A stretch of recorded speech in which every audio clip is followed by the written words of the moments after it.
We are the sword in the shadows. You are in for a treat.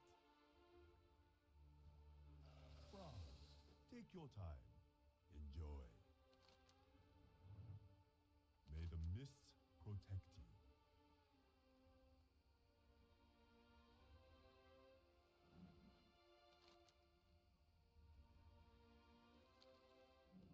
Ishnu Allah.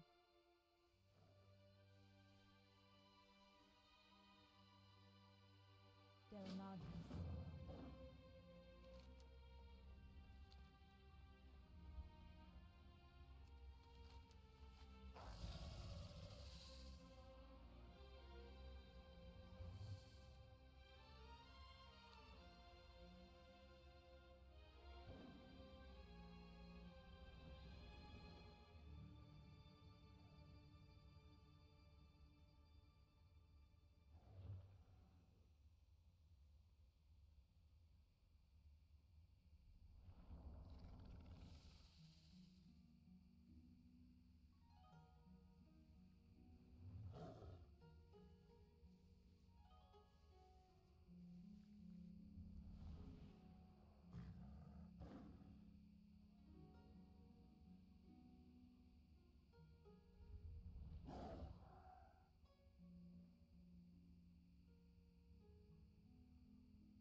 Hello everyone. Here we are again for another night stream. Yeah, we're in Pandaria as usual. Trying to get the last 2 levels on my rogue. So yeah, what's everybody up to? Let me know in the chat. Let me pull out the Go Live tweet if you want to go and support me on Twitter. Here is the link. So yeah, if you have too much time, you can always go and like and retweet or follow me on Twitter. What are we doing now? So yeah, sporting our red grain bikini set. Fucking love it. It's a good ensemble. Well, it's a set I made, but let's... What the fuck were we going to do?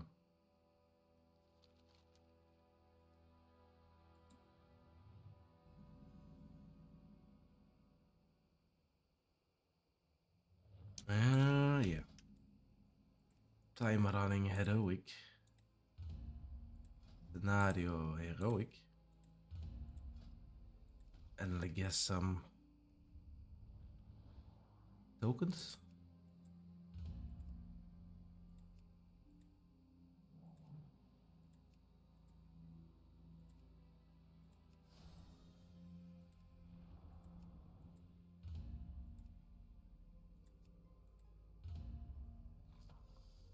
Please, sir, we need some dungeons.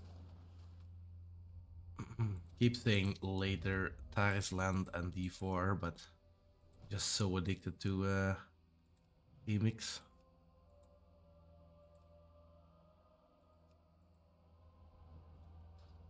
Oh, we queued for too many. Okay, then. In the meantime, let's do some questing until the queue pops. We're doing the landfall stuff, but if we go back to here.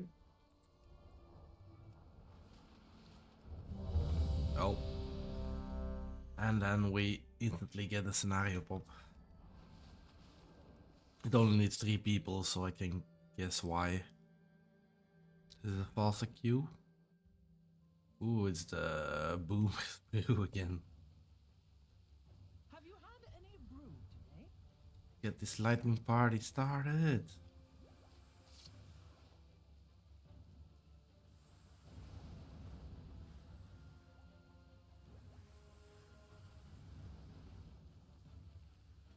Oh, here's one.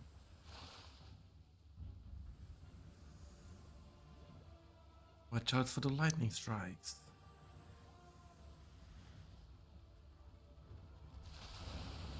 Oof. Well, that hurt.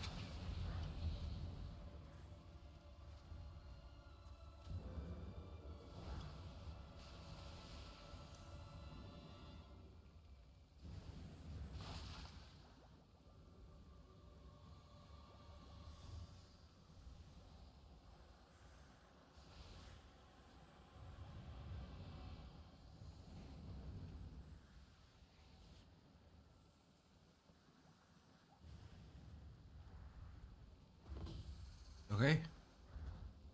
Did it seems.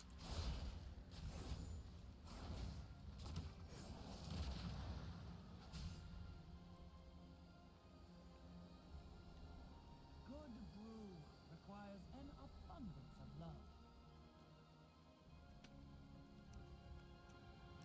Oh, we cheated that apparently.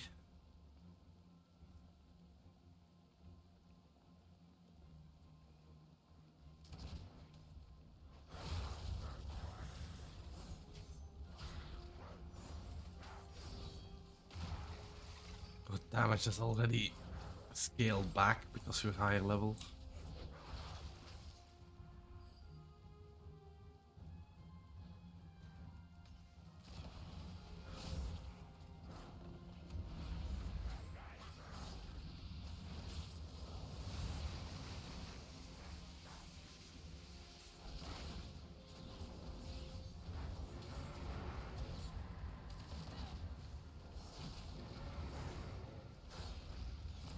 so much stuff helping us now.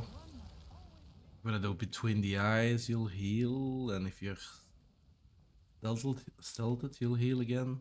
Stuff like that. Chance to get more combo points when using a combo finishing move. Chance to get the combo point, I think. I have 7 combo points now. That's also cool.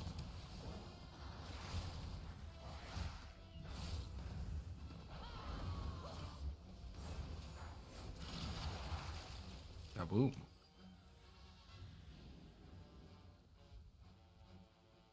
Increase crit chance by 20% with between the eyes. But that's just inner workings of between the eyes. If only there were mobs.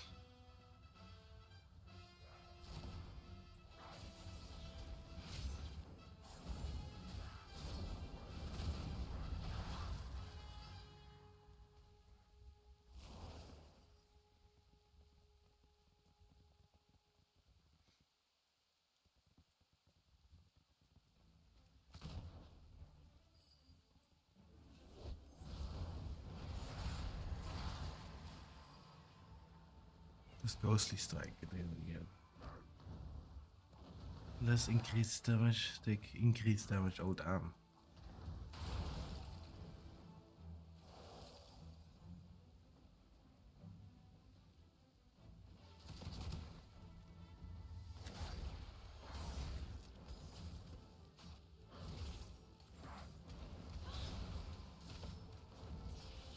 The DPS is so low. Holy shit. I'm enjoying the rogue though. At least, like outlaw spec.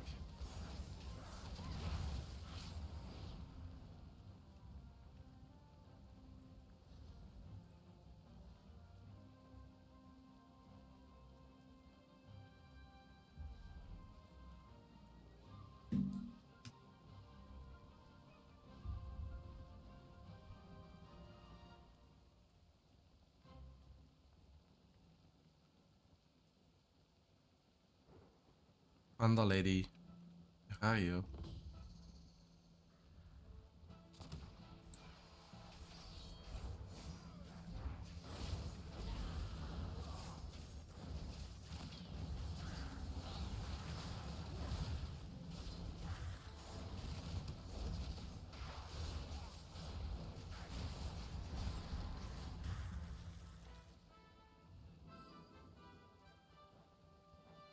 Where's the enemy?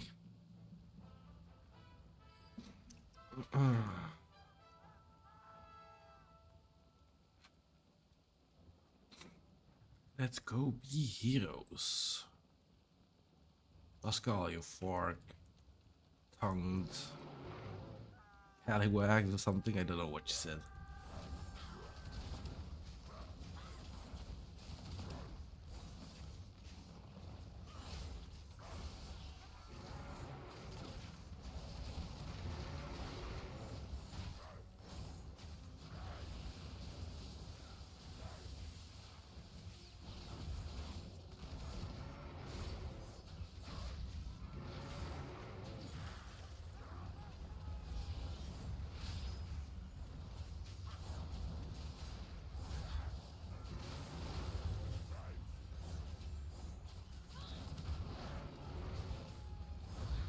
Oh damn, I died even. Me swamp smash.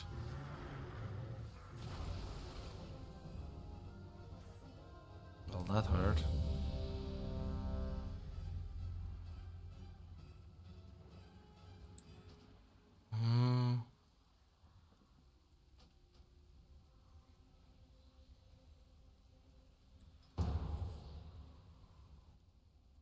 Oh, I'm alive again.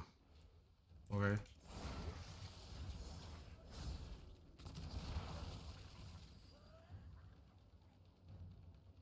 We get bugged out if I get rest now. I just cancelled it.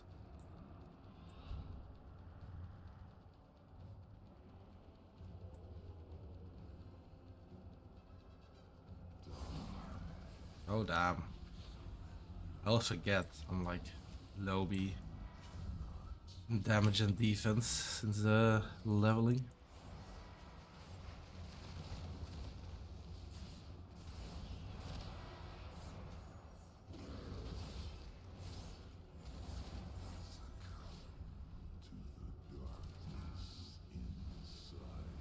Bandage, bandage, bandage. Oh.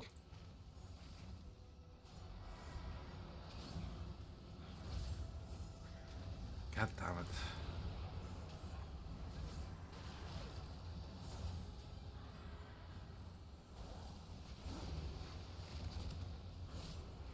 Spread.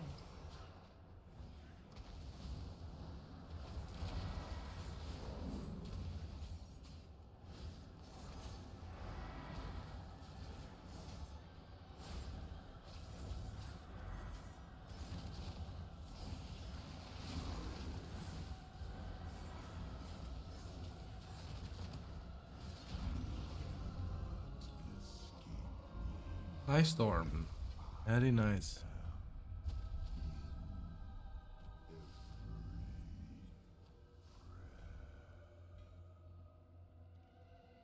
Teeth.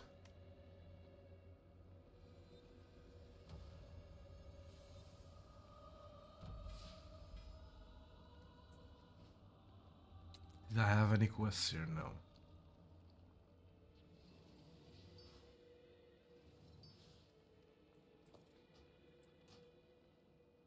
I'm not opening my equipment chests.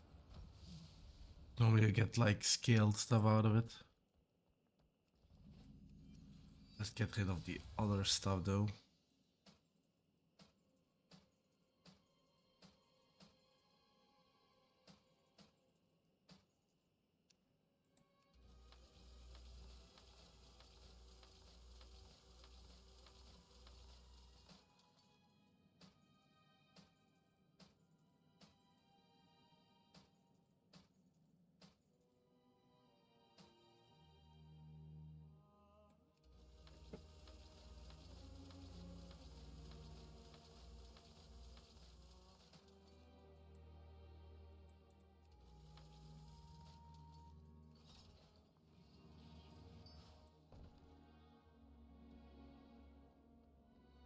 Okay.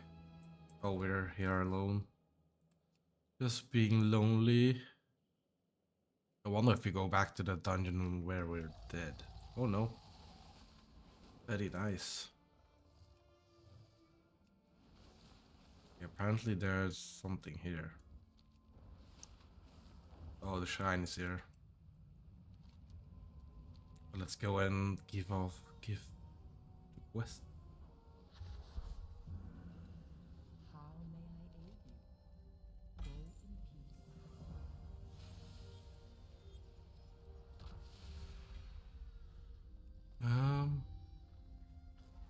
Wait, we didn't kill enough dungeon mobs, dungeon dudes, dungeon something.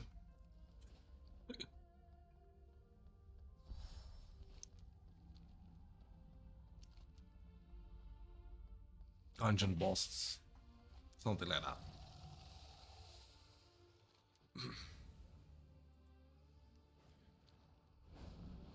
Jailbreak.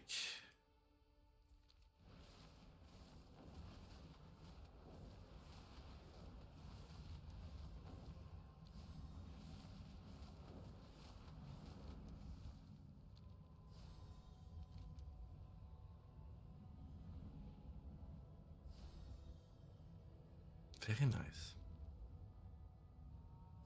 Explored all of it. 2 goes. Fight monster.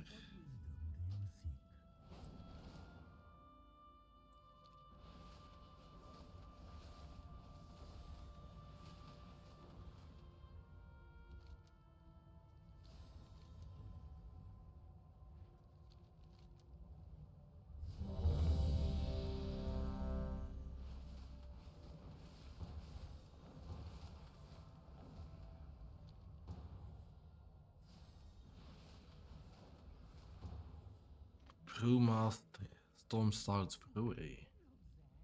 It's good of you to visit all the anti-storm style.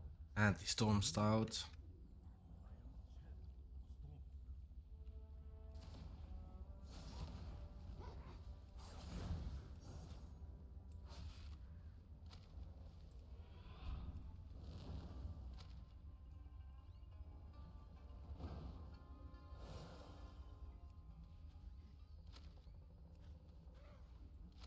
One more book.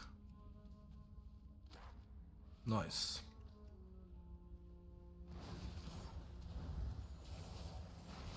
I need to kill stuff.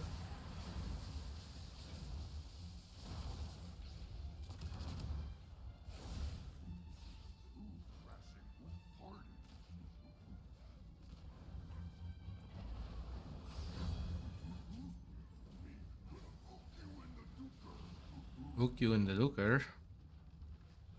I just bring this to you.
I need to jump.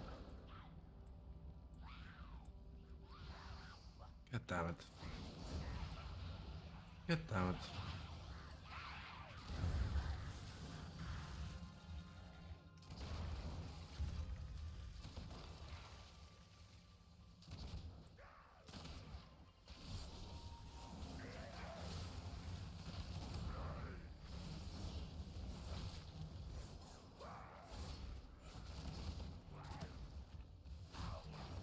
Run.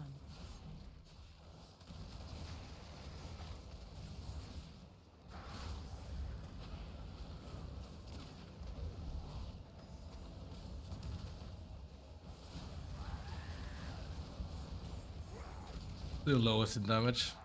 Shotgun.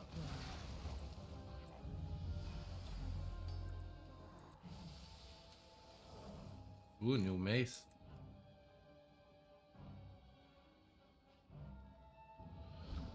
New mace, very good. What are they doing to our elementals? What are they doing to the elementals? Those are our clients.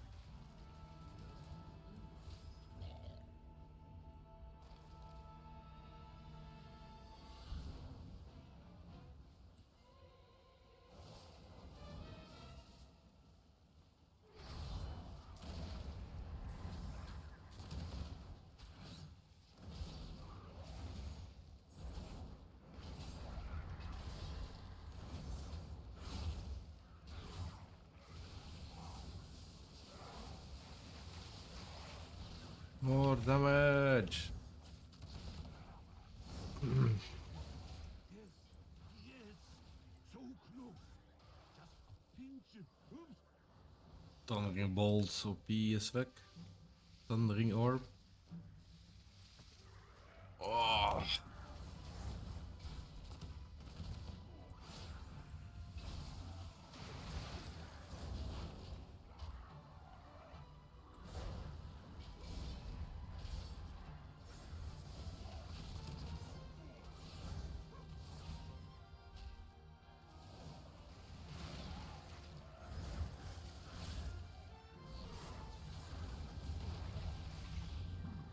Too bitter.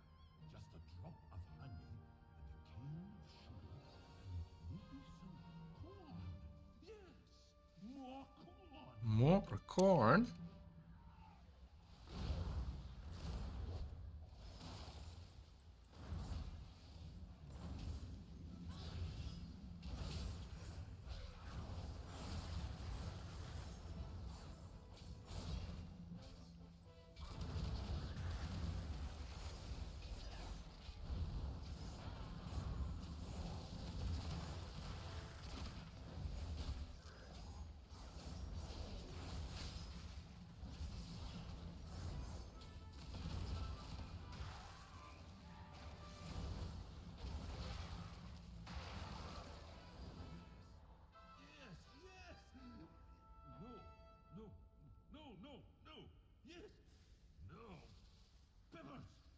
Peppers.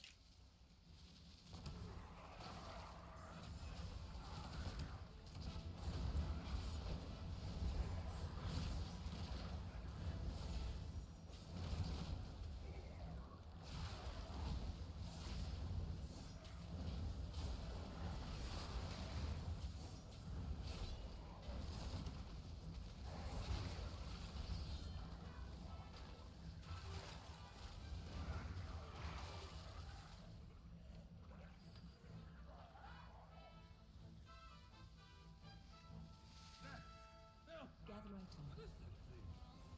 That doesn't matter. Nothing will stop it now. Get the fitty ball to fly around. Maybe if I don't.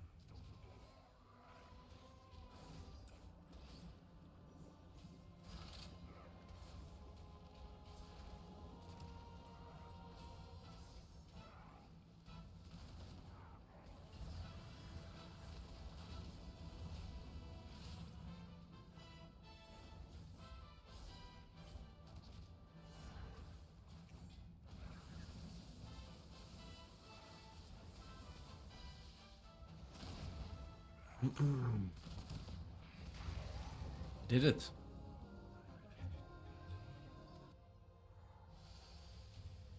harmony of Very good. such heady aroma. It is the perfect Ahead with Leech. The name of Storm Stout will be sung once again throughout the hills. Uncle Guy, this brewery was left in your care. What have you done? You again? Don't you see? I have Level 69 though. for myself at last. I have brewed perfection. At what cost? The brewery is trashed, infested. We open now, we're at 99.6%. There are vermin in the main store. Uh, Chen Storm Stout. We all can't be heroes. Something Running like from our responsibilities, tromping around the what talent are we gonna choose though? for artists. Apparently it's this one. Hidden opportunity. The brewery might be on In fact, fire. it has a chance for Sinner to strike an additional time. Also apply.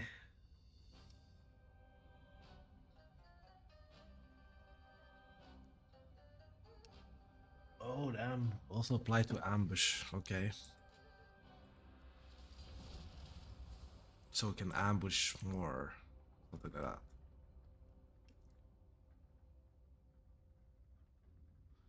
Oh. And double damage. Okay. So if you treat it with Sinister Strike, a chance to get the pistol shot. But then now also an ambush for 80%. That's quite high. Okay, so now we'll have enough to complete our weekly quest. Well, we went away from it. Well, let's just use the thing.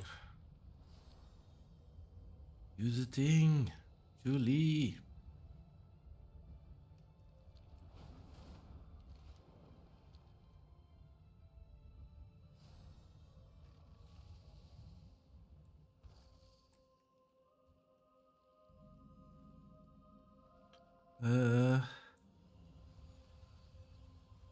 Let's go to the bazaar and in our weekly quest. Hello, we're here to hand in our weekly quest. What is your purpose? 28k. Dang. Okay. If we open it now, we should be at 70. At the moment of truth, if we can find a mailbox.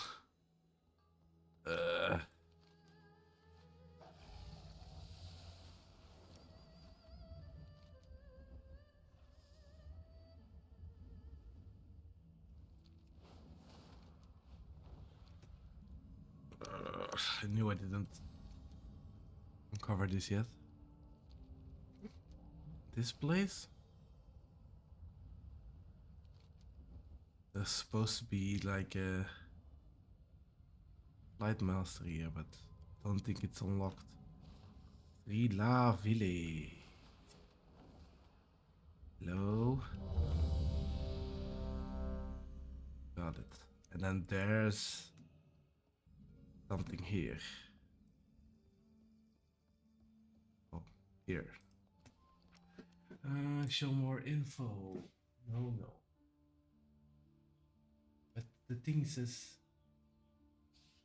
The thing said something, and now it doesn't say it anymore.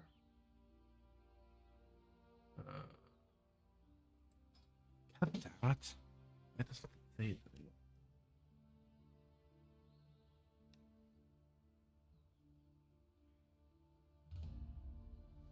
We'll probably just ding now. This place. Not sure. We adventure together again. Except this time, I am afraid the circumstances are. But once the Titans used these life-giving Why did I waters do this? to create and shape all life in Pandaria. Okay, I thought the end of the world, it seems. I thought I was really gonna get stuck or something. The Veil in Bloom, their runoff into the Valley of the Four Winds, created the most fertile farmland in the world. And now, the malignance of the old god has manifested itself in the old waters. That can't be healthy. Foul thing Corrupted waters. Dun, dun, dun. seeps deep into the soil and corrupts all of Pandaria. Corrupted soil. Corrupted panda houseplant. Sorry, I'm just weird. It's been a hard day at work. I had too much sugar. Something like that.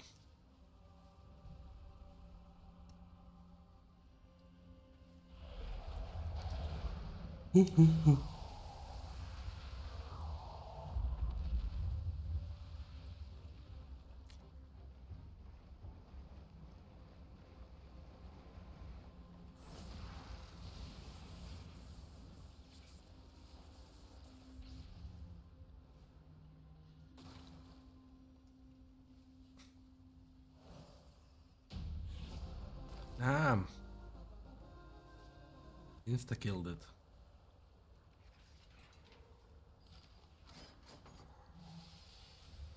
Another leech head.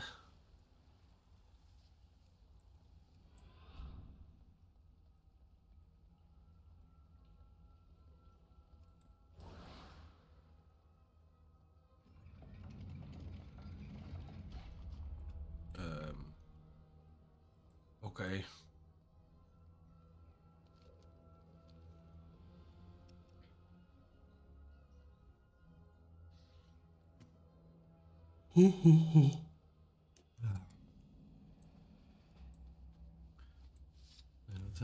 Getting banners.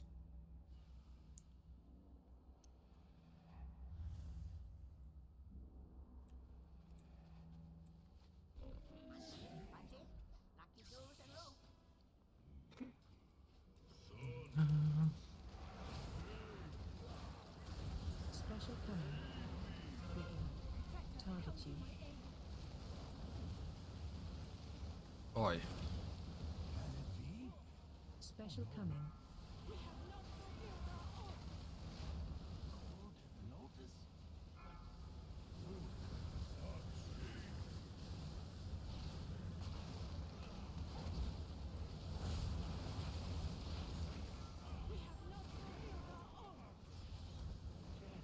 Rook Stone Toe.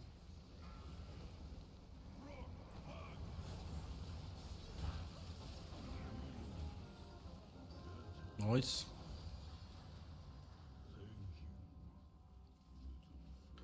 I just remembered that looking for raid doesn't give this bonus XP, as far as I know.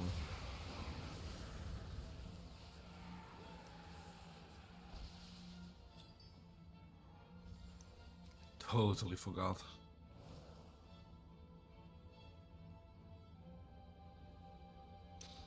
Yeah, at least we did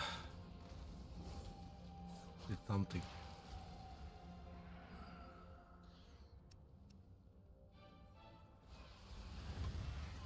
What the hell? So tired. Went so early.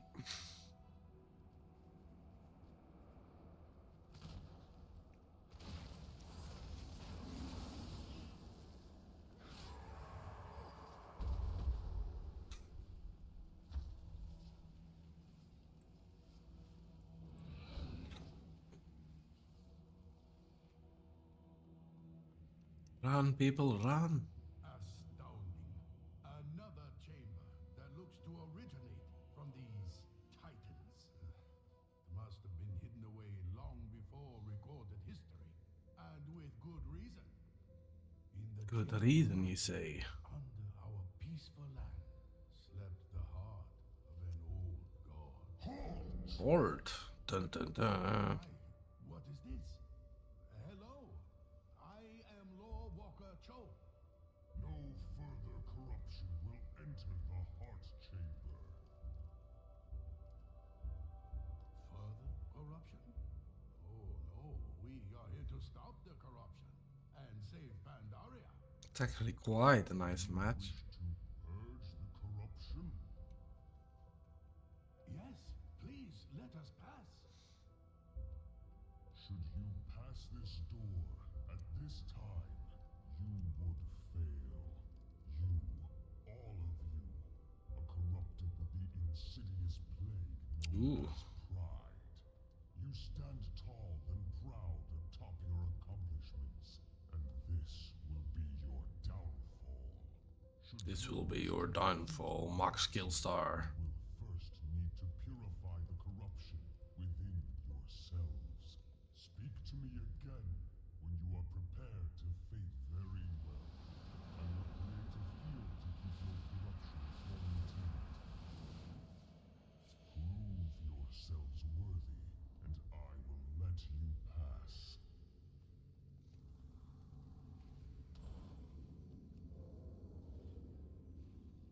The light cleanses, but it is not gentle. Purge yourselves and be purified.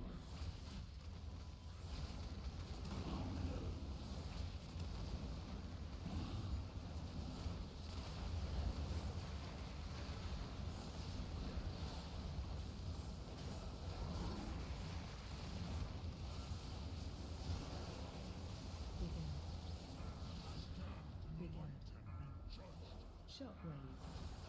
Begin. Damn, we did it. Didn't get any bonus XP.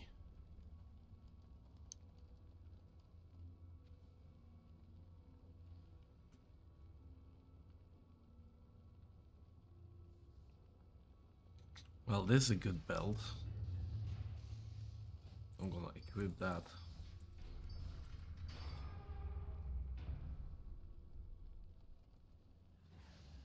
Because first is life, apparently. The corruption is amplified. The fragments must be purged before it becomes too great.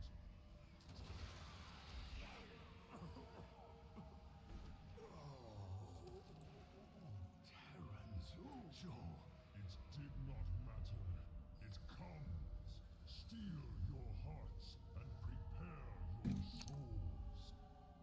But what about this axe? Don't we need this axe?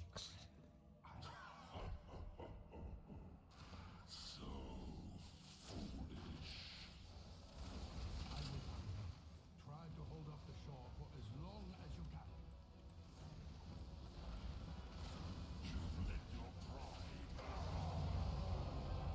Nice. Not by me, but nice. Stampeding roar. Okay. So Hellscream's arrogance unleashed the last of the Oh shadows damn, that's a and big upgrade.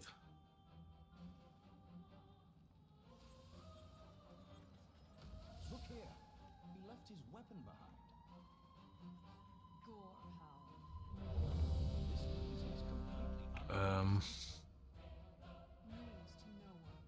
I think I'm just gonna leave. Union's fleet is converging on Orgrimmar as we speak. Likewise, Sylvanas and I Something like that. Oh, left the queue of the raid group. Apparently. Yes, yes. What the fuck happened? Okay, we got enough cloak XP. Let's open it. Level 70. Oh yeah, we're already level 69. Finally, we got it.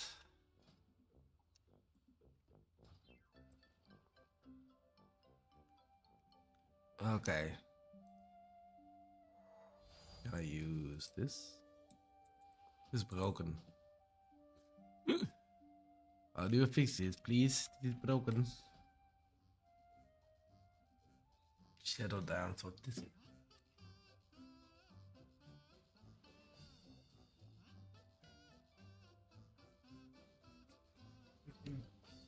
Shadow dance allows you to hold stealth abilities against all ability benefits. Stealth 6 seconds. Okay.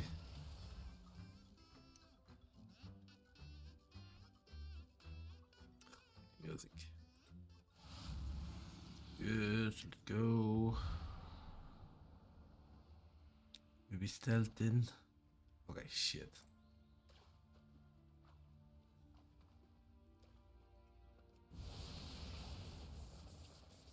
I wanna do this one. Okay. So, nice. Question mark. Let's hope for some good stuff. We even get bones out of it. Crit strike. 232 wrist. 318.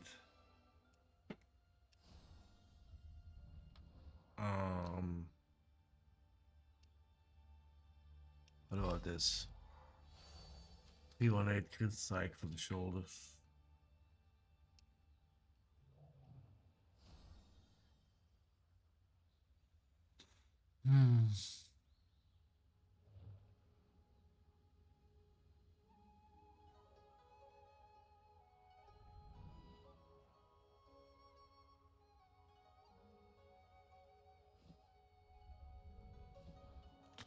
Let's see. Mastery, versatility and speed. Avoidance. Crit. Avoidance. Versatility. Haste.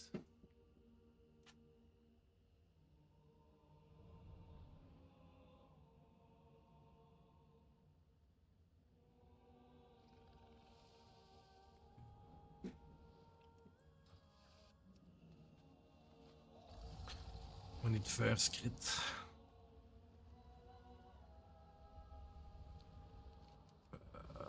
There's a war scout.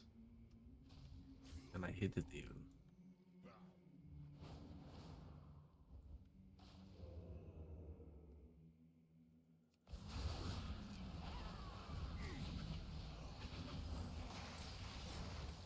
Shockwave.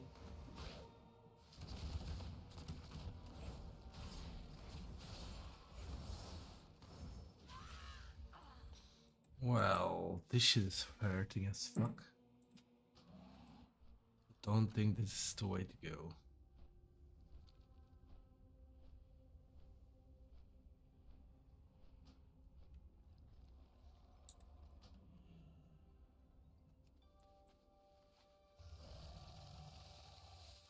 We just need more gear. More power.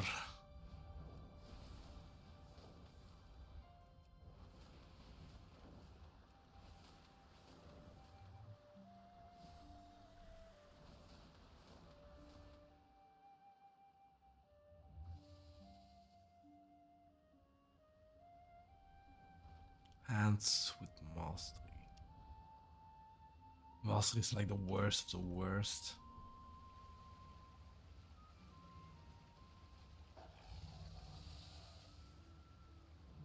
Come on.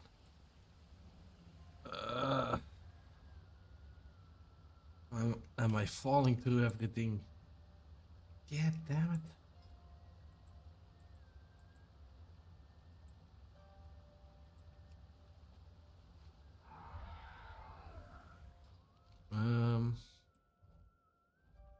Going to the bazaar to sort out our mess of inventory. We need more gear. Threads.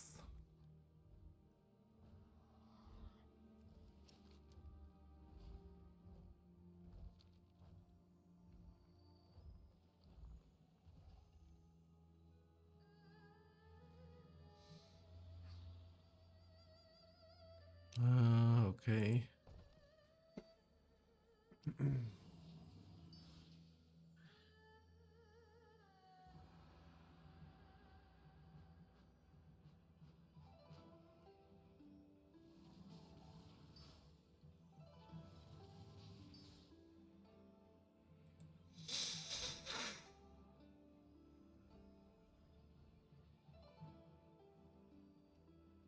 Reach. Crit strike, but I'm already equipped with crit strike now. Wait. Is this better? Okay. Crit strike.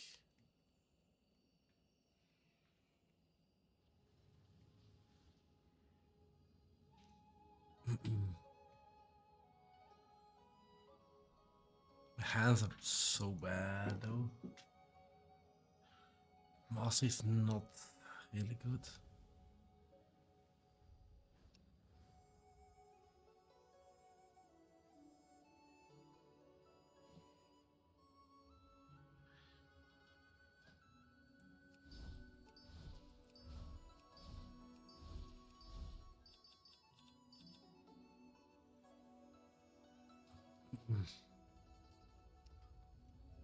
Hello.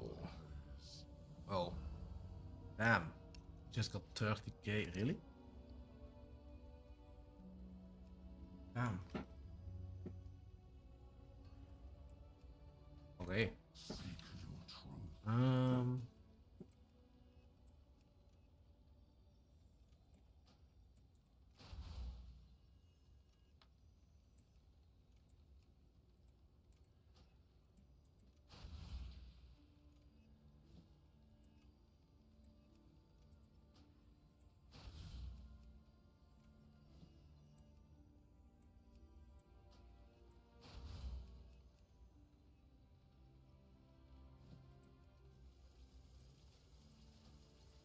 Just upgrading some stuff. Since it's addicting.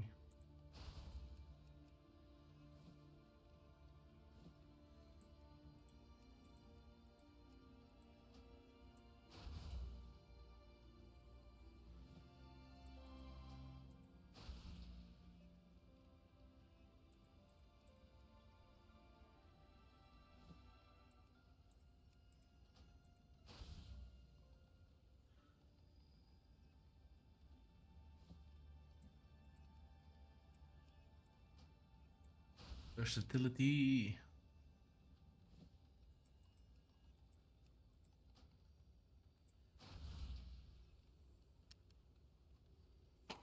Right.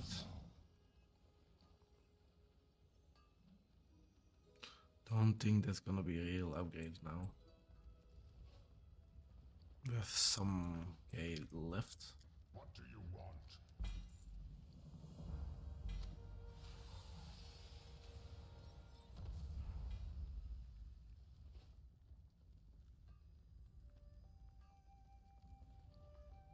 But we're level 70, that's the most important.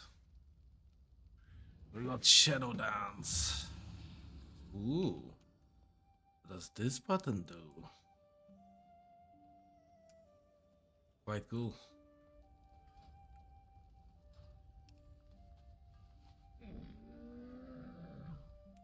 Let's try to turn our transmog back. So now, get more gear, get better.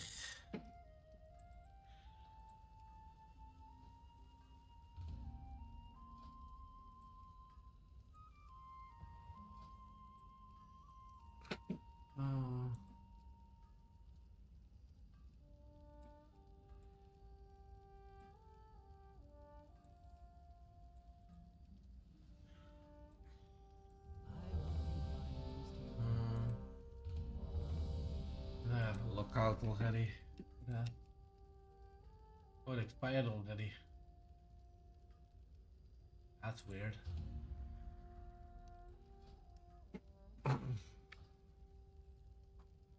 Oh, getting thirsty already. Behold the wonders of Pandaria.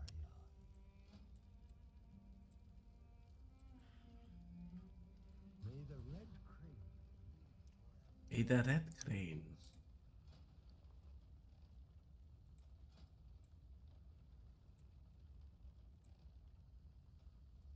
Some cool stuff too, actually.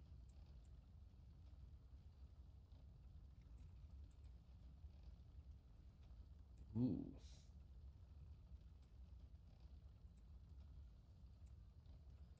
Goodbye.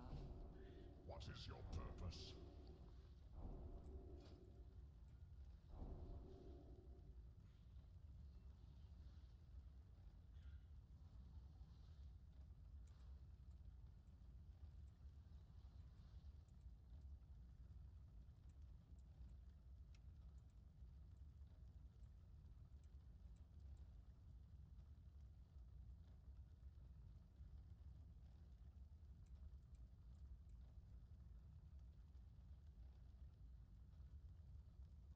Which class is this?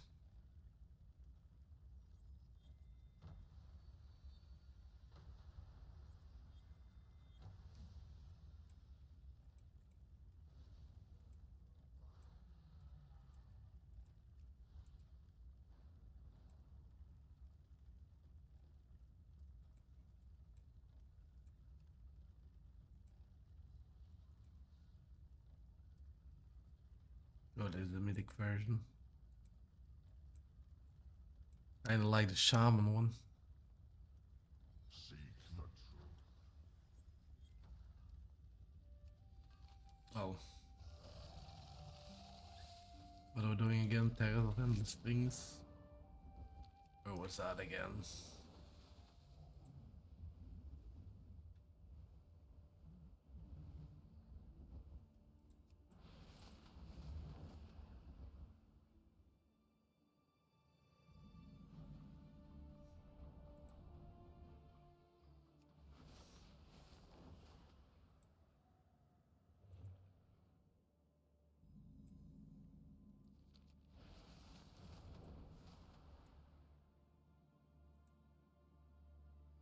Oh, it's set available there.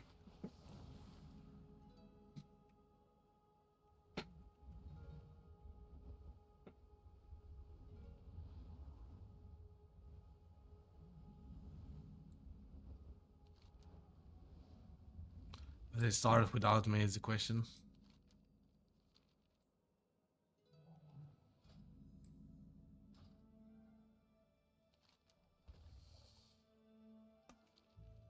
Come on, we really need to get there. Seeds to just pick something to fly.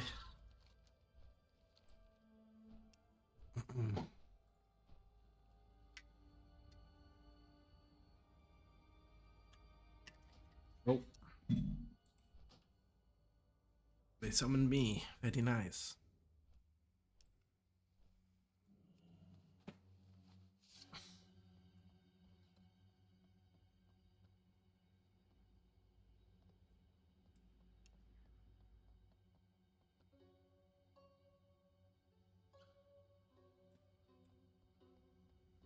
Vanished twice. Dang. The terrace was not meant for a storm approaches. Phase 2. Target change. AOE incoming. Phase 3. You cannot escape the storm.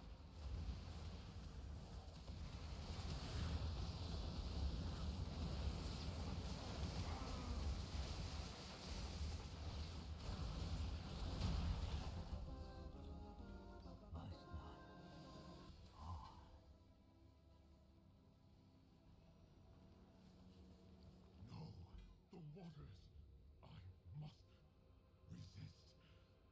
Of course, you're not getting bonus XP anymore since we're max level. I hope.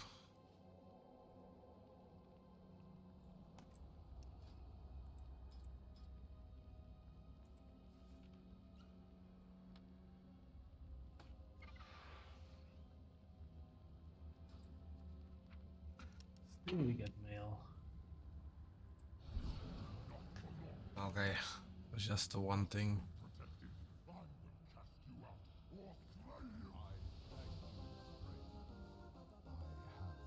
Okay, meantime, second boss is already done.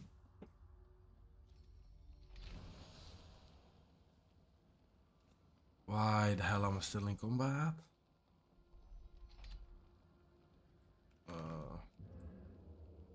Oh, vanish doesn't help. Ooh. Avoidance.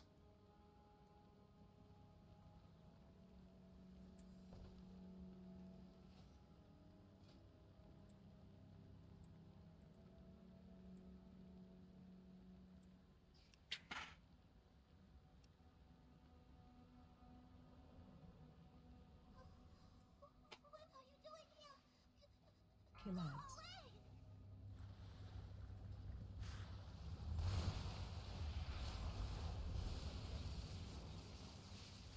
Kill ads.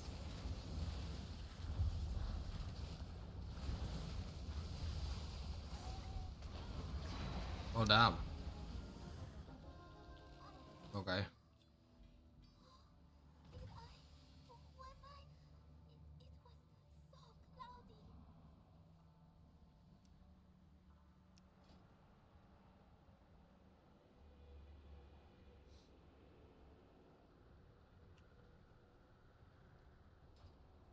It's not time. I have to go now.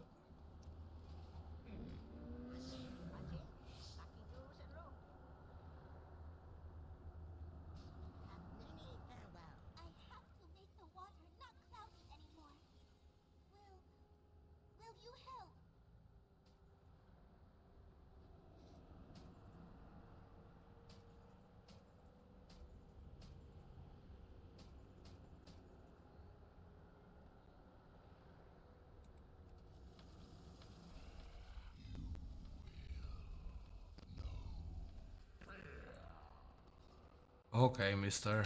I'll fight you and see. Oh. Well, that went quick.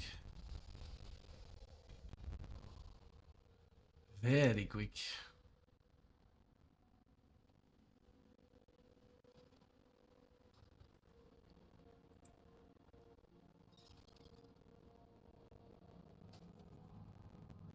Wrist haste. Shoulder script.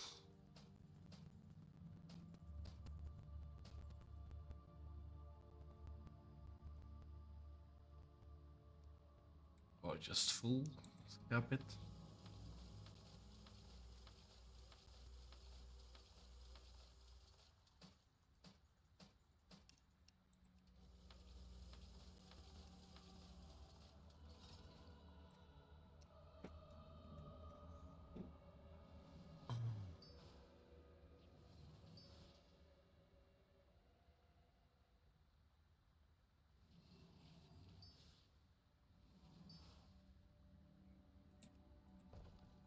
That's about it for the gems. So yeah.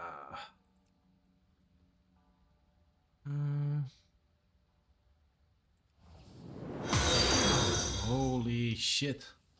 Something happened.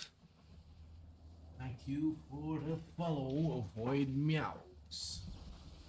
Quite cool name. Are you Avoid Cat or Avoid Meow? Something like that.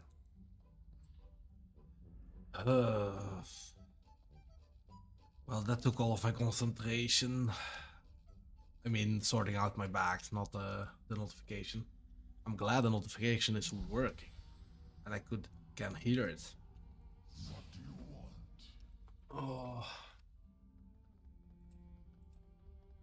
Do we pump more bronze in the gear?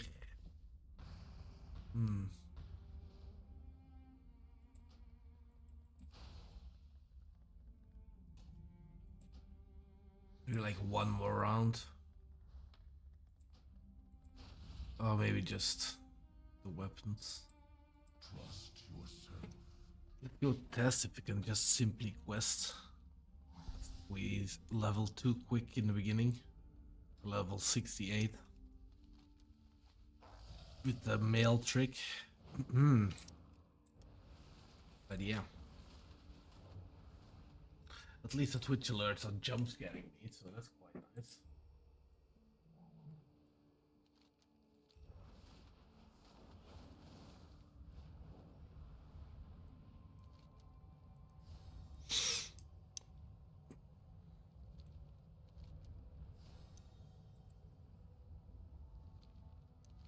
You can always test on a mob actually, but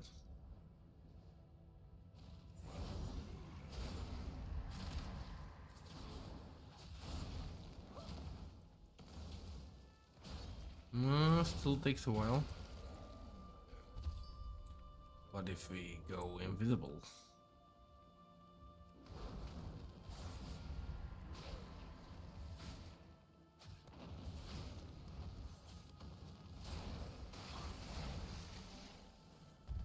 My shit went off. I got the extra shit on me.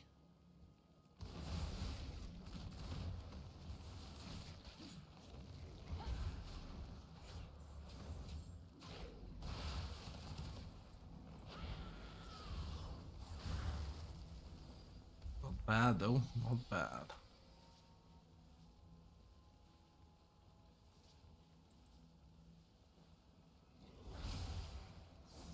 My head was going like, bronze is like crypto. I'm like, what? Fuck am I saying?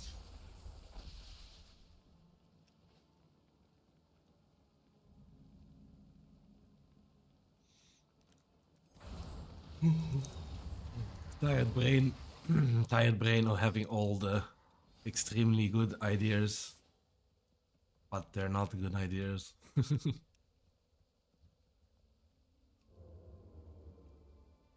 Thieving wolves.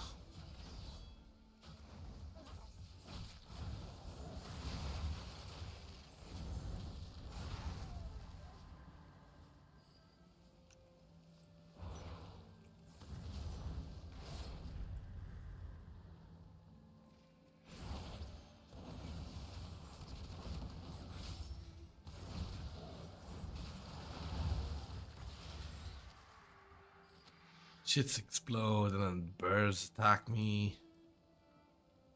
Ooh, that's bronze. It's bait though.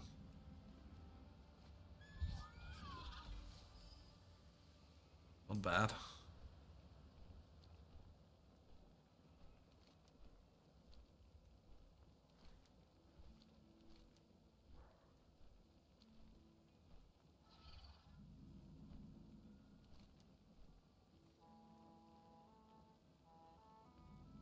What's eating Zoo's watch?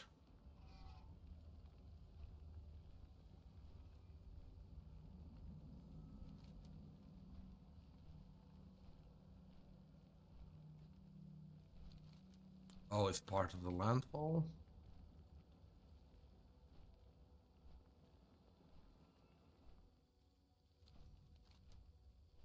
Or just a quest? I think I'm gonna be right back really quick. I had to wake up more, freshen up more, something like that.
I'm back, but very, very tired.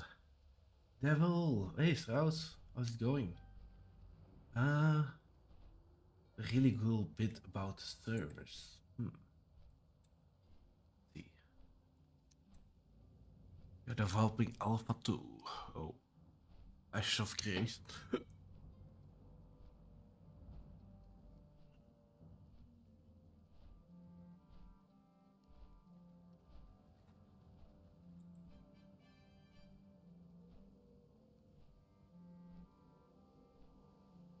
So, what's the cool bit? Holy shit, that cosplay looks cool though.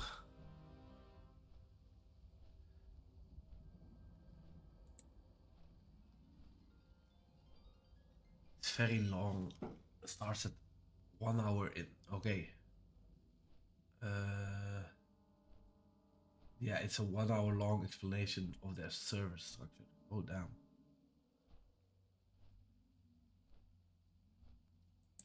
Eh.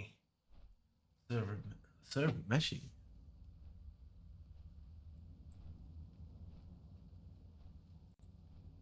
Oh.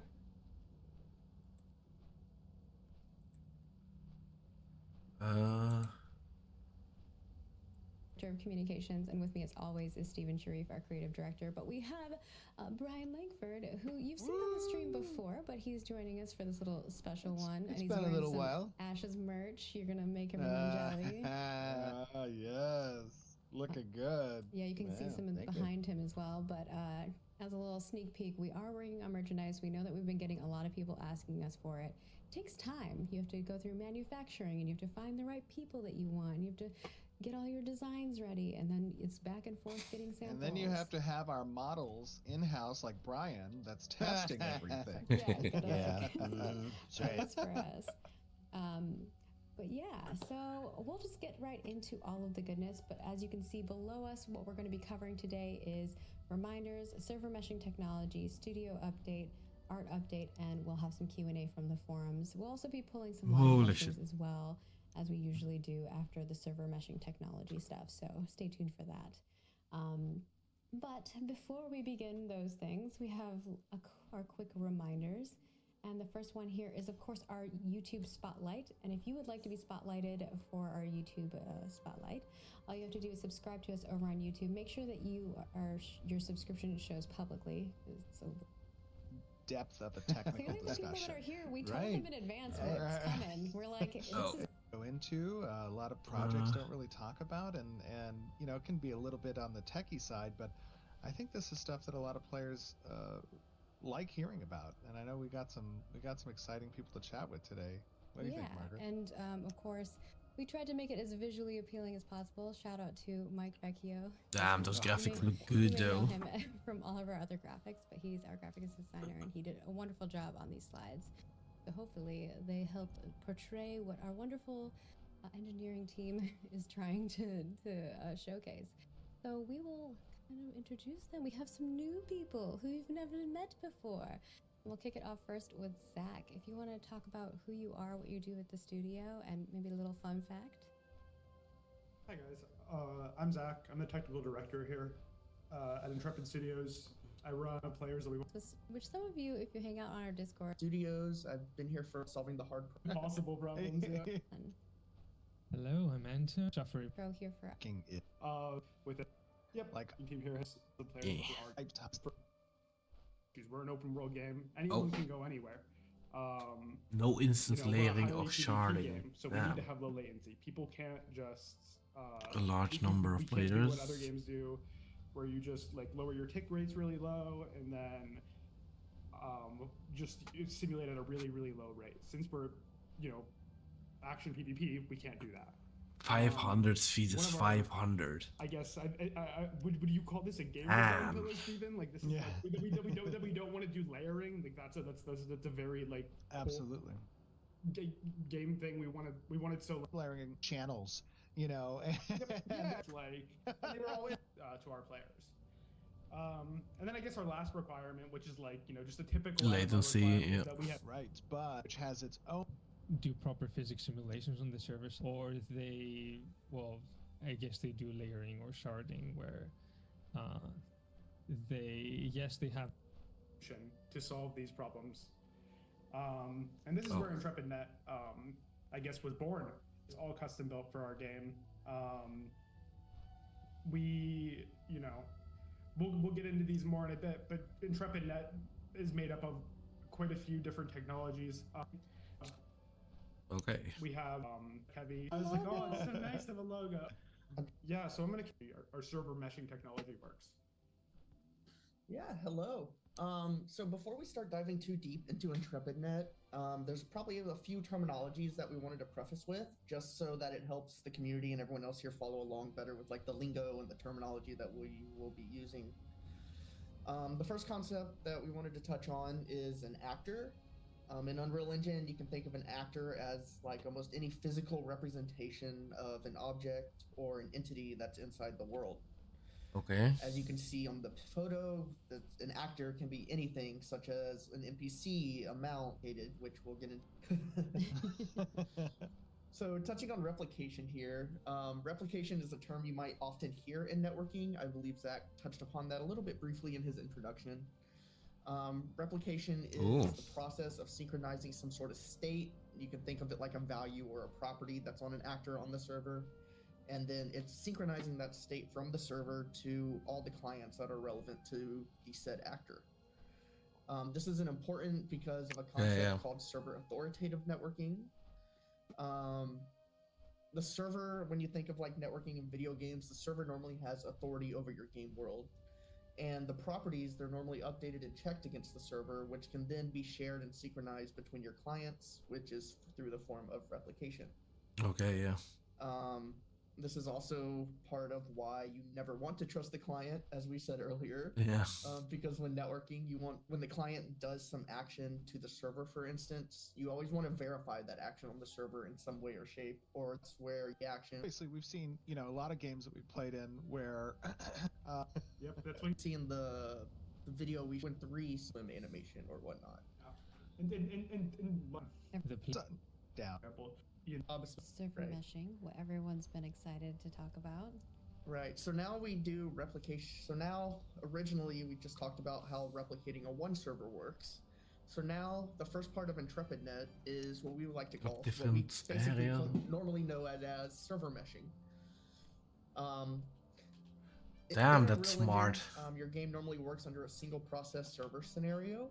That means all your clients are connected to a singular server that runs the entire game. Now, for an MMORPG like Ashes of Creation, this can't work for us, like for a few reasons Zach talked about in the previous slide. Damn.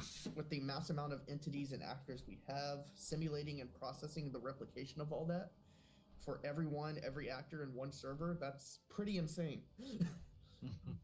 Our solution, first and foremost here, is basically we had to modify Unreal Engine so that it is capable of having many server processes that are kind of meshed together or quilted together that allows us to use all these servers together to make up your whole entire game world or your game realm. Holy shit. This allows us to split up that simulation work between many of the server size of this, by the way, is like 100 times the current size. Wow. Dang. The world that it kind of owns and gonna be very interesting. This task so it's gonna be ultra humongous. It required us ripping apart deep layers of Unreal Engine and their networking stack in order to really modify it to fit the architecture that we have really envisioned. Outside of this too, there's like a lot of proprietary programs as well that we made that kind of run in the background to help it orchestrate all this functionality as well. And by using Unreal Engine's API, in doing all this, we were also able to add a lot of minimal overhead for our engineers when developing for this solution, and it allows us general control over like how things replicate my world grid. Able to see. Answer to that, of course, is we want to make this experience as seamless as possible for our players. If you cannot tell what's going on behind the scenes and everything that we are making, then that means we did our job right. If you can tell, then it probably means something's wrong and we need to look at what we're doing here and how we can improve and optimize it further. We've developed what we call here an Damn. inter-server replication for this case, which means that instead of traditional replication, as we explained, was like server to clients, this is basically representing between servers now, or replication between servers. And we do this replication to what we call a proxy actor. As you can see in the video here, we can see there's like a transparent white wall He going wants across us the for testing screen. was That larger represents than our in-game column debug board, tools just with one our area. border regions being Damn. on. You can see that Vexcellent is on one server, and then Kevin is on another one as he's on the other side of that border. So What's your Vexcellent is name? seeing right now is actually not Kevin, but a proxy of Kevin, is what we have deemed it. Is it really Kevin? Yeah, who knows? If only we could actually duplicate Kevin. Hunter, expand a little bit on, you know, a lot of people who obviously aren't familiar with game development, they might not understand the terminology of debugging tools, right? So talk a little bit about what a debug tool is.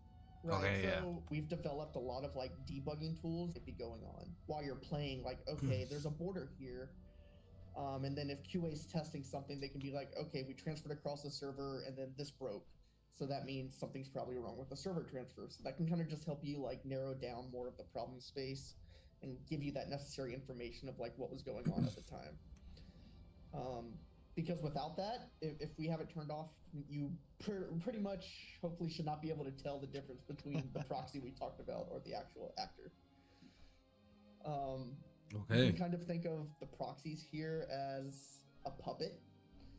Any actual action that was done by the actual actor on its own like authority server, which is the server that owns it, it's then replicated to this proxy on your server, which then gets replicated to yourself. Yeah. So that you can kind of see the representation of Kevin as if he was on the same server as you. We do it in a form of like, we call it lightweight because it's an up-to-date copy of the original actor, but we can specifically, our developers can specifically control like what does and doesn't get sent to this actor, so that we're more optimal in like what we're sending, how we're sending it, and when we're sending it. Whew, that was a mouthful. So now, I think the other thing, you know, to think about. Can you imagine the amount of info transfer that has to happen for 500 this way? Oh my god, yeah, indeed. That they're excited about, right? Holy shit! You know, the game it's mind-boggling. And marketing begins, and you know they can join in and purchase or whatever. Obviously, Ashes has followed a little bit of a different path where we're giving people a bit of insight into, you know, what it actually takes to make these types of games. Yeah. And we generally tend not to delve too deeply into the highly technical components of our development process because that's where a little bit of a cliff starts to form of player interest, even, you know, viewership interest, because it's nice to have the magic work in the background, and you don't necessarily care or want to know how or why it's working, just that it feels good. It's fucking smart how they're doing it. It accomplishes from a gameplay loop perspective what you're expecting it to. But, you know, because of the level of complexity, because of the amount of effort, because of this is why I continue to follow Activation. I haven't followed the bandwagon yet. Yeah, but I always said the game looks so good. We feel it's important very interesting to provide content and you concepts. guys an opportunity to get some insight into what we're doing that's unique, into what we're doing that is going to service a long-term MMORPG at the scale that we need Ashes to be. And that requires some really smart people in the world who are creating proprietary technology that allows us to achieve that. There's a 4K version of this video too. Holy shit! The quality they expect. And so, you know, I think this is a lot of fun to kind of, you know, have you guys come and explain this front facing. It can be a mouthful. It can be a head full to kind of digest. But at the same time, I know we're nowhere near done. But at the same time, it gives you now an opportunity to really see how the sausage is made. And I think that's cool. Yeah, that's quite cool. I can talk about this all day.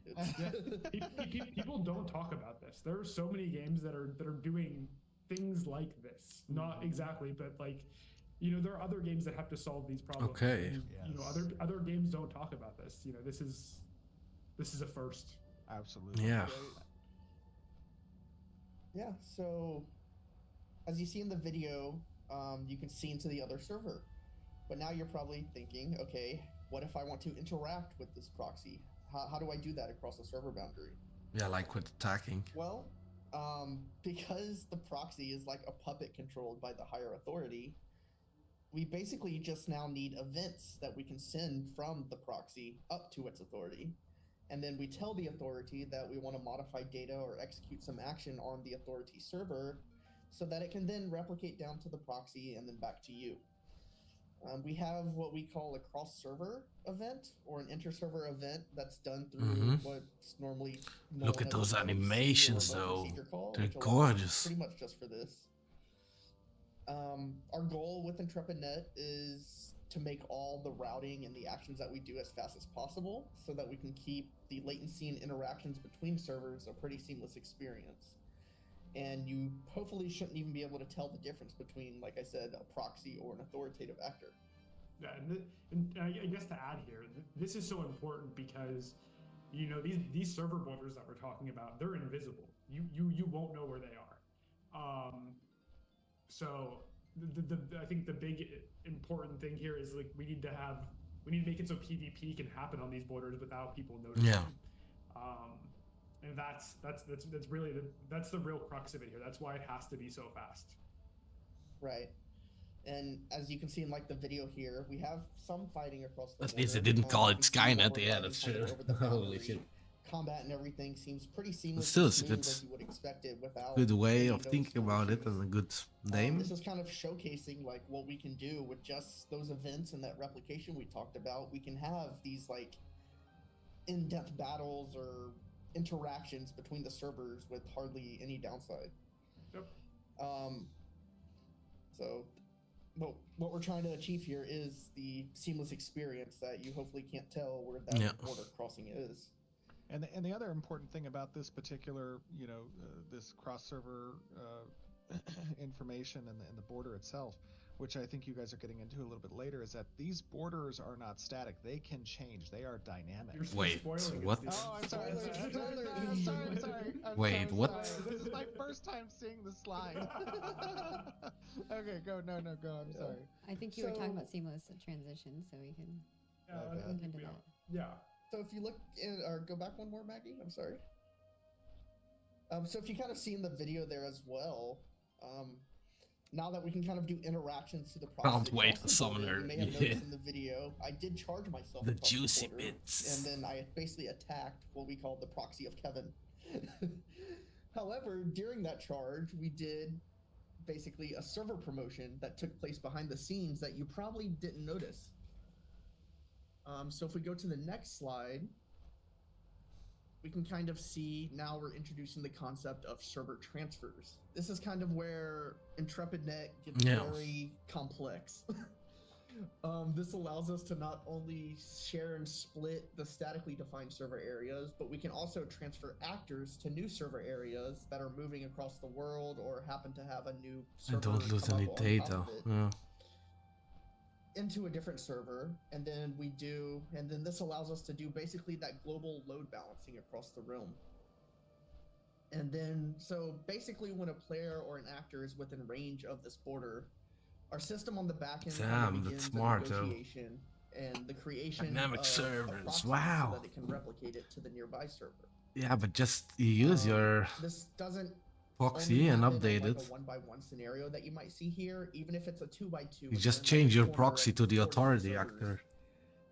Your proxy will then be replicated to on 3 different servers from the Damn. one authority. So that way, no matter where you are, whichever server you're in around that area, you'll still be able to see this actor on a different server.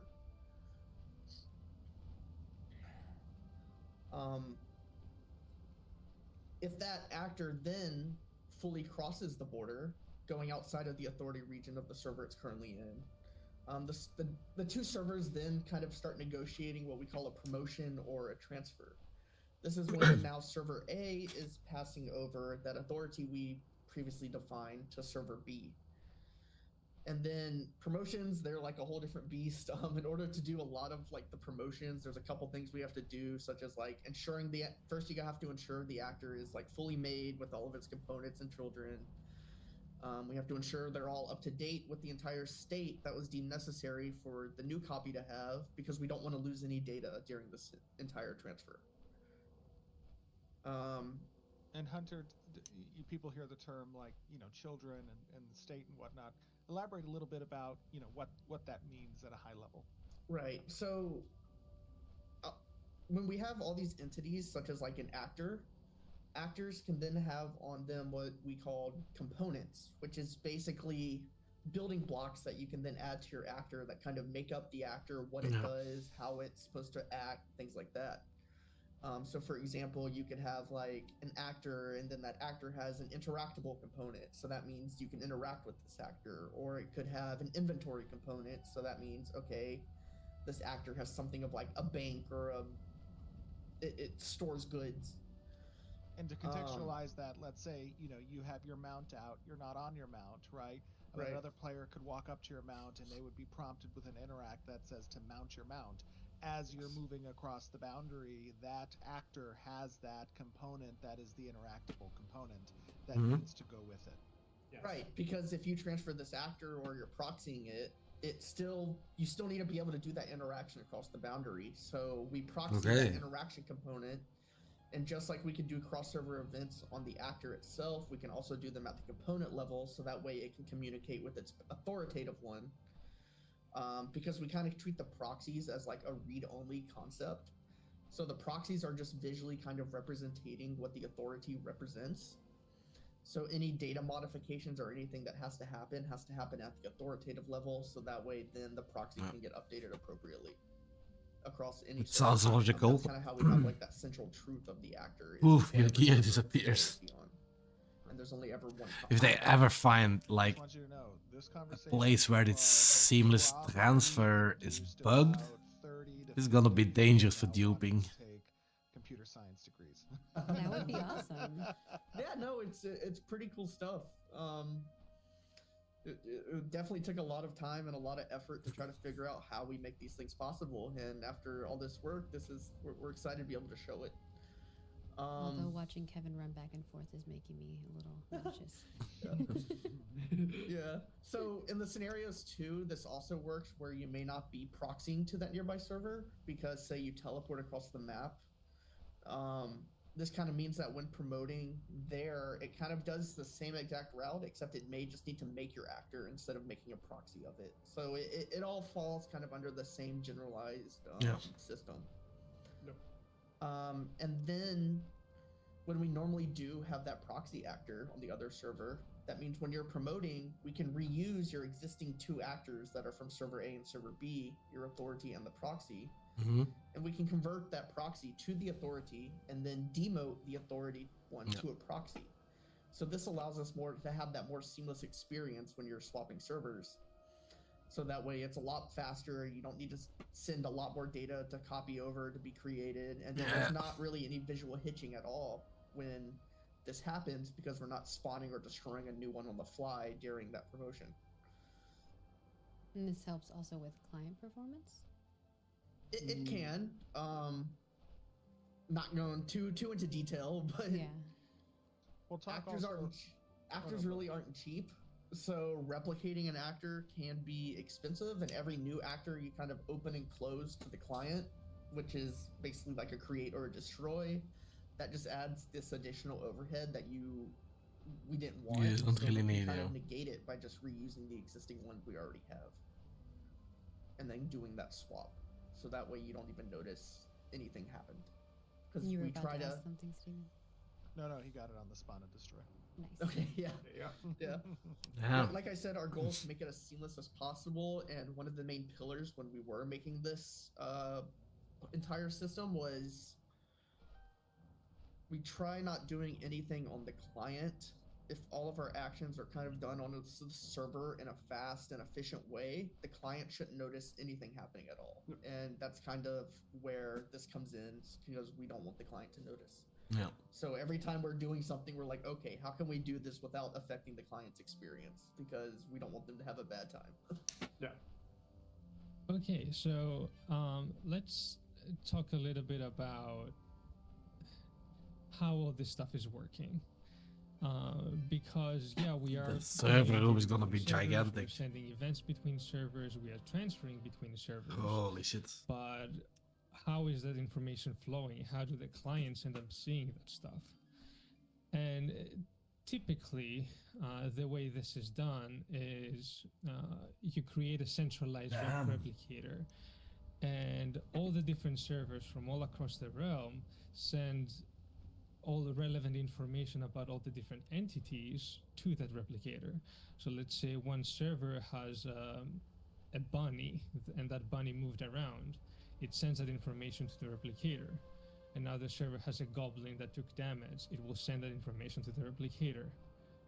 And then all the players will connect to that replicator, and the replicator will parse through all those different entities, decide which players should see which entities, and send that information to the specific player. However, this creates a few issues, and you might actually be able to see it from that graph there that we've just created a bottleneck.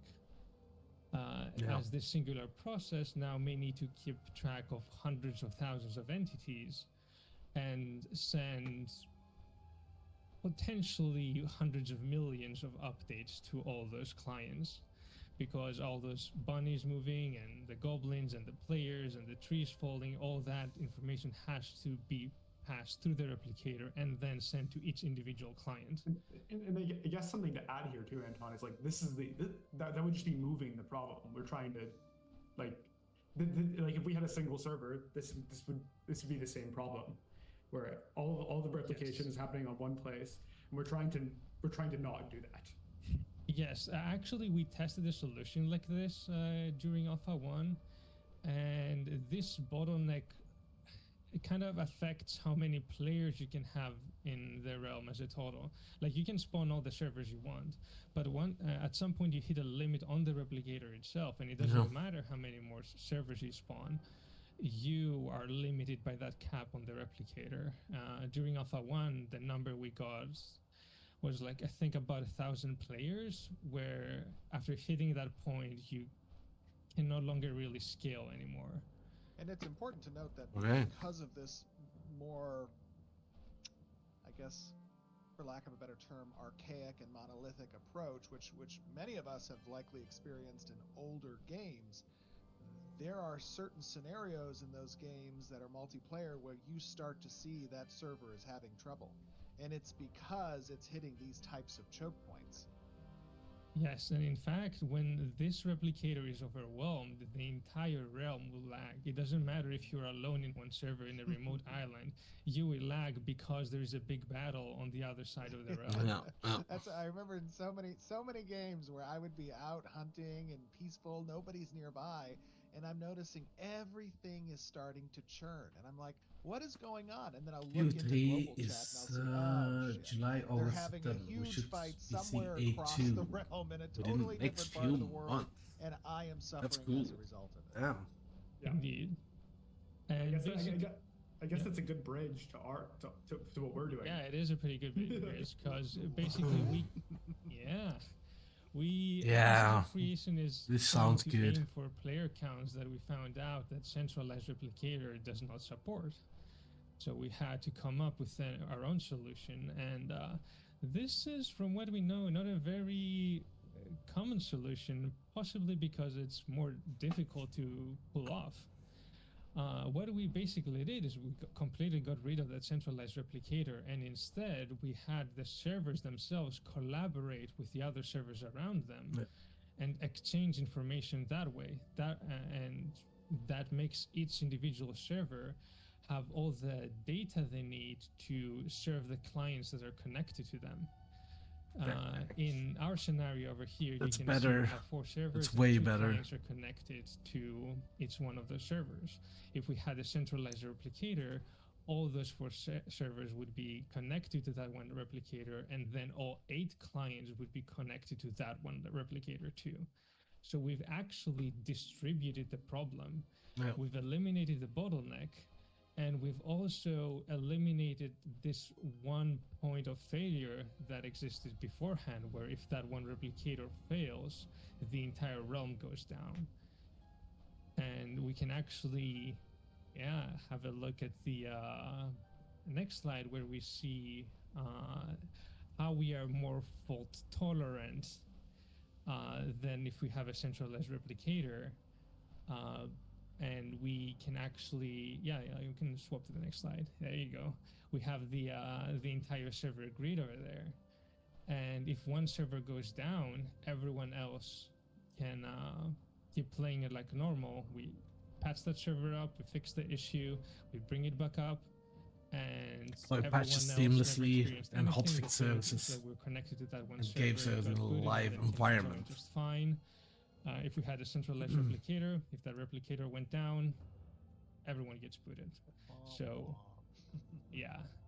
So that's another good benefit from our approach. Although the really big gain we achieved with this was the elimination of the bottleneck, and it actually lets us scale. Meanwhile, I just disconnected. Truly distributed. We can just We're spawn being new AFK, servers, but to a certain point, of course.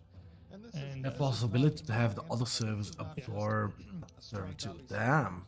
of the replication model of the server grid itself Oof. distributed in such a good So way. that's what they mean When with you have to dynamics burn shifting such a monolithic of server the down borders. because of that, because of, let's say, whatever error you can't determine, that has a cascade effect across, everything you're having to affect the database, to affect the login service, to Ugh. have the player Beg queues your going, pardon.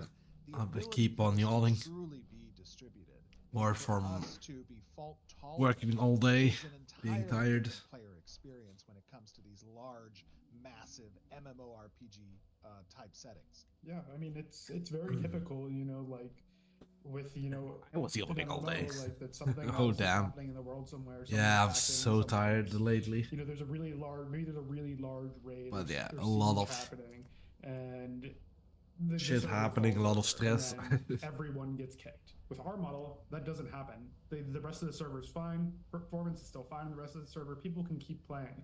If that server goes down, we'll deal with it. We'll spin it back up, and it will just seamlessly rejoin the grid once we're back in a good state.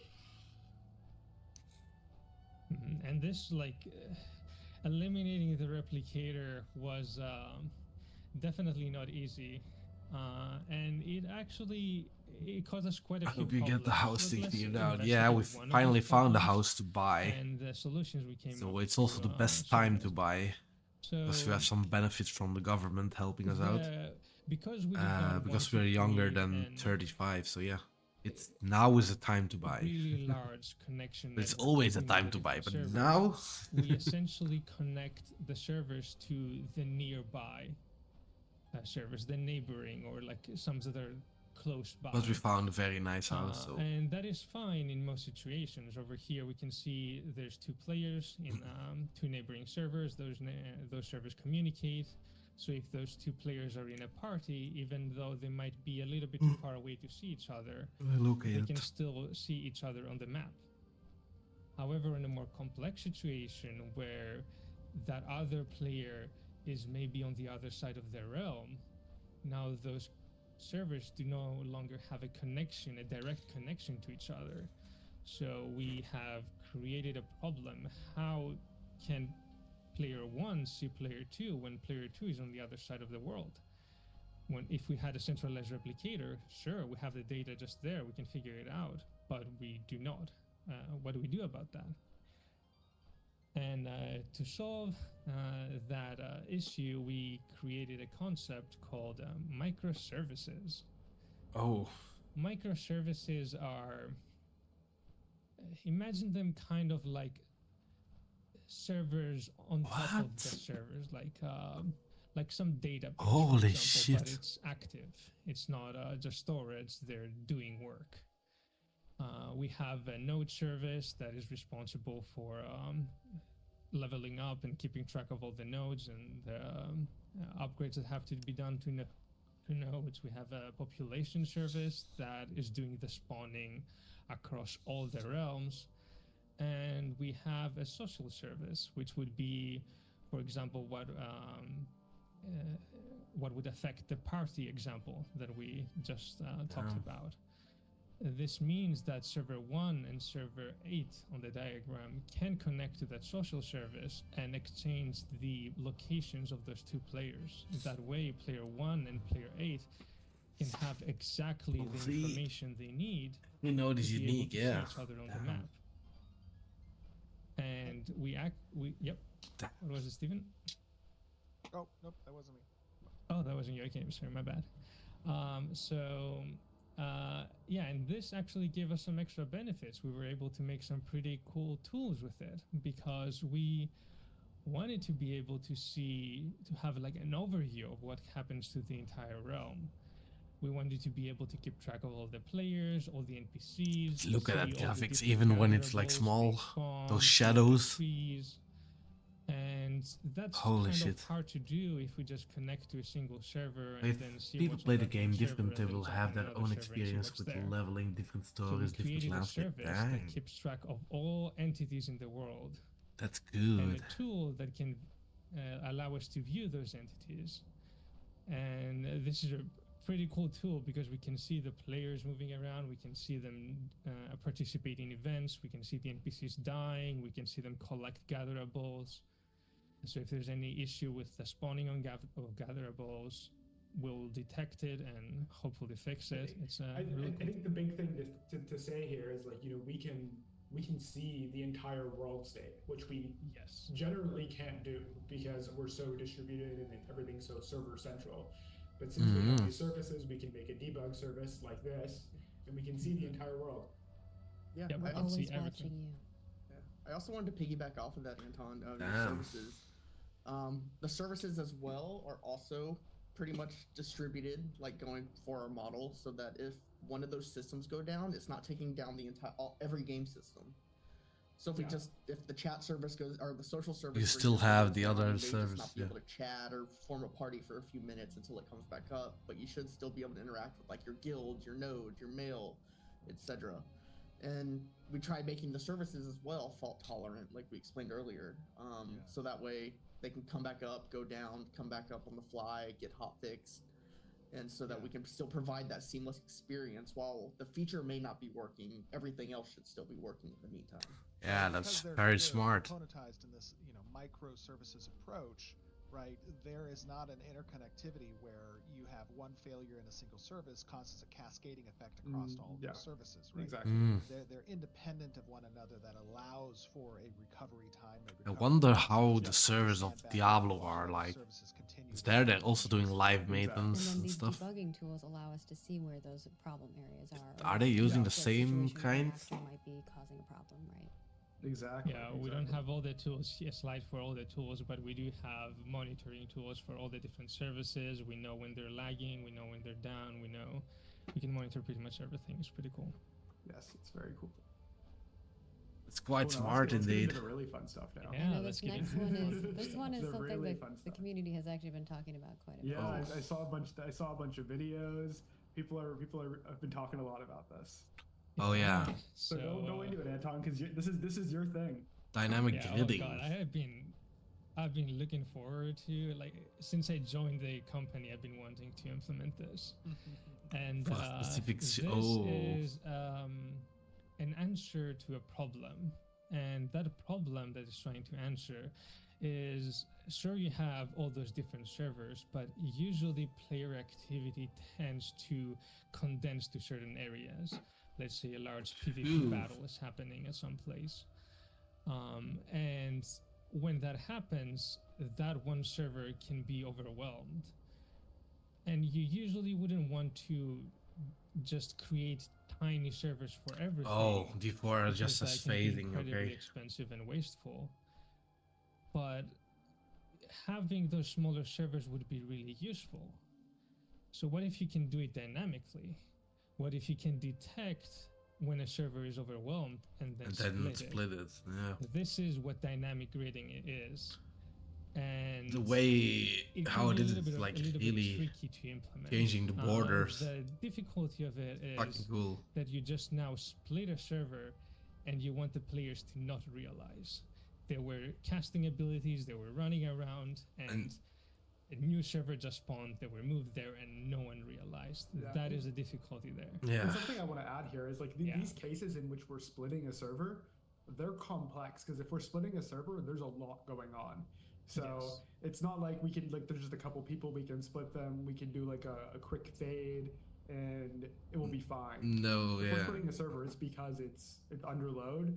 And there's a lot of action going on, so we want to keep that action going on and not interrupt it while we balance the load across multiple. But if servers. you and it's important to seamlessly split up the server before, just before the shit happens, I think that's what they're looking must for. first understand what is the mission statement of the game, and Ashes is built with a lot of open world, dynamic and emergent player behaviors that are attempting to encourage high player densities at any point within the open world locations, which makes this particular problem a requirement This to me is determining awesome. architecture. Yeah.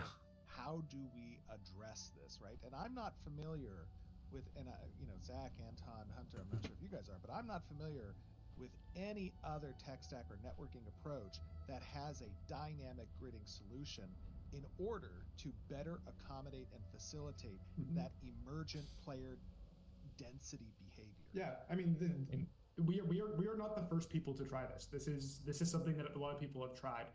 It is the answer to scalability if you can get it right, and that is that is our mission here, is to get this right. We want to be the people that solve this problem, and because if we solve this, the level of battles and dynamicism, I guess, we'll be able to have in Ashes is going to be unparalleled to any other game.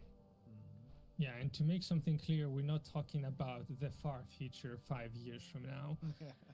This is currently in development, and we are hoping at least to have it available by Alpha 2.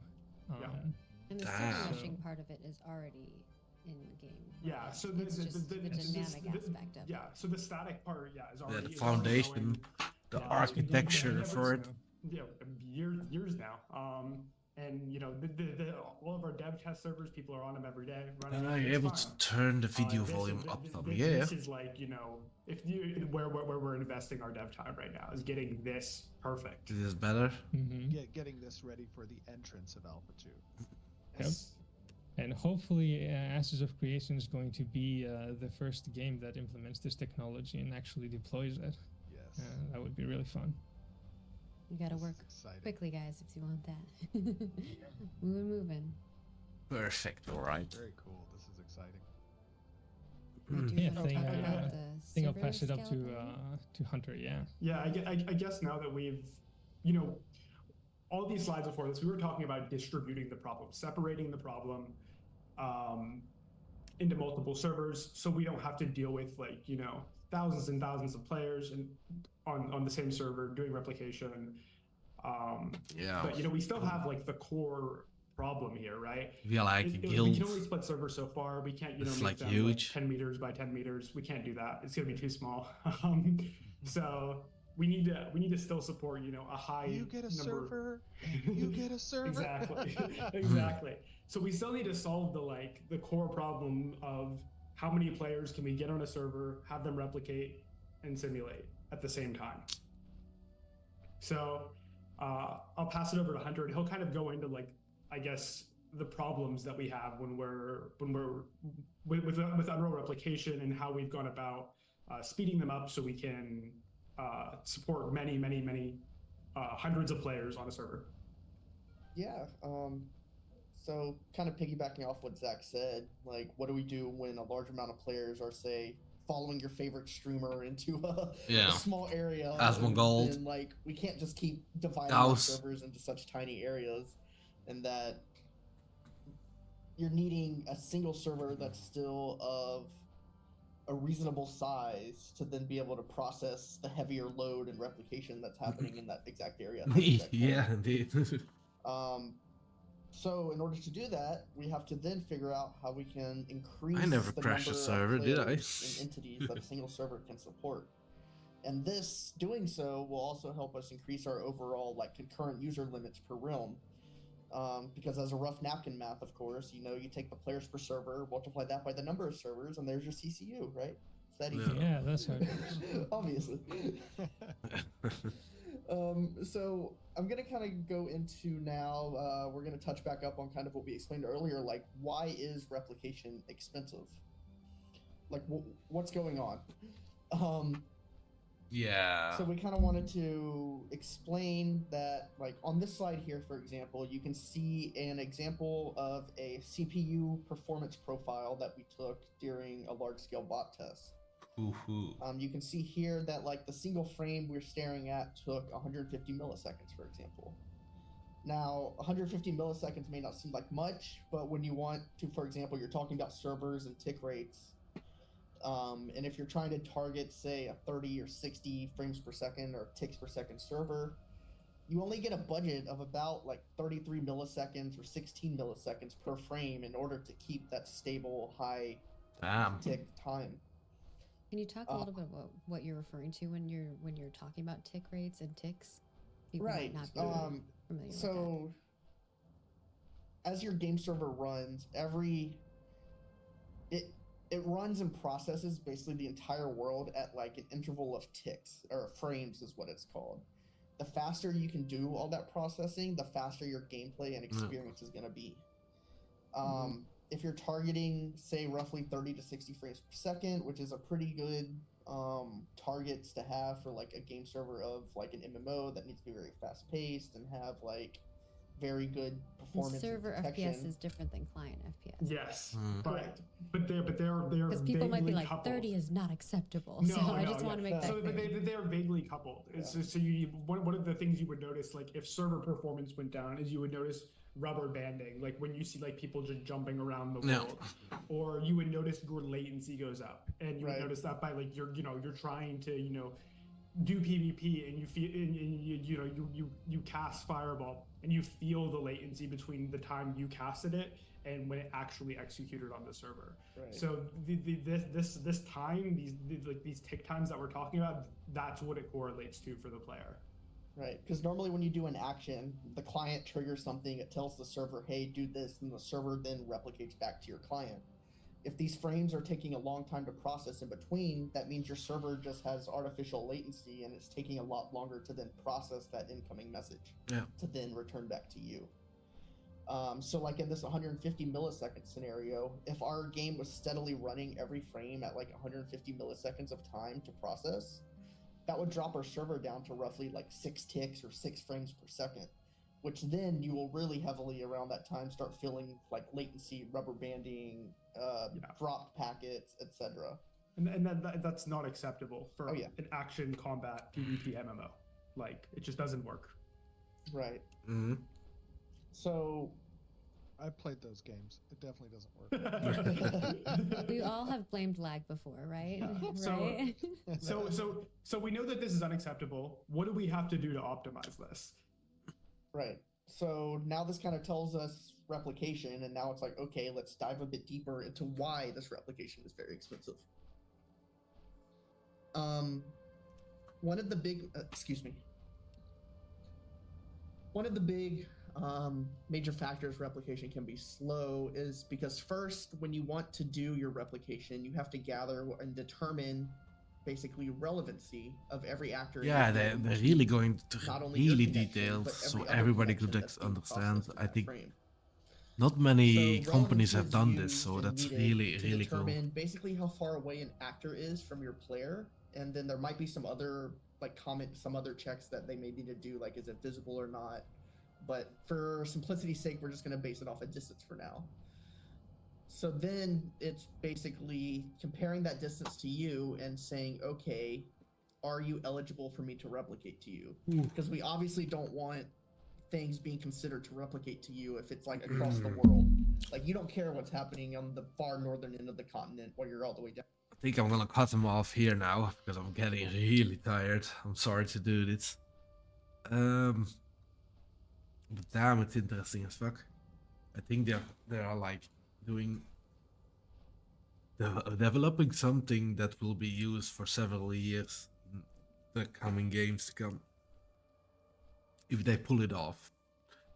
Okay, no problem. It was fun. Yeah, indeed. It was really detailed and cool. I'll probably try to stream the rest of it, or like if there's any update, because yeah, it's a really cool game, Ashes of Creation. If they pull this off, they're gonna change. They're gonna revolutionize like how we approach games, even as a player. I'm really hoping it's my last game. Yeah. Yeah, if they pull this off, it's gonna be holy shit, man. Oh god damn it. As you can see, I'm dying.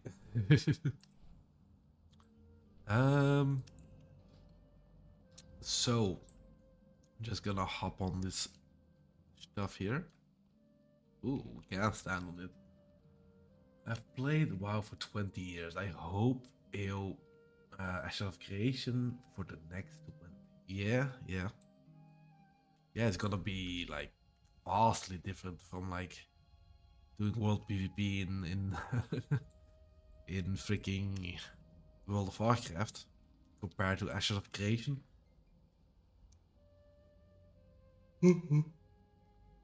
They're definitely on the right track, for sure. The dynamic, seamless borders and dynamic transfers, they're definitely like cooking up something good. I hope they can make it weirdly good, and like it works, then it's gonna be freaking awesome. So yeah, thanks all for joining. It's time to end. Yeah, I'm catching you guys all later, hopefully. And then I bid you goodbye. Let's put it on the other screen.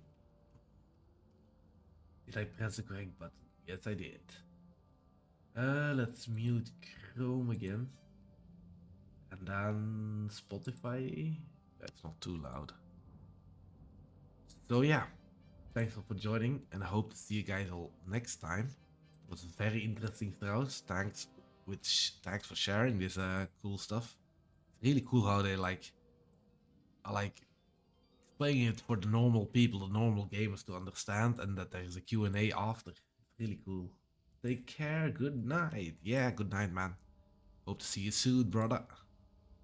Alright, so let's find somebody to raid out to. Catch you all later. Bye-bye.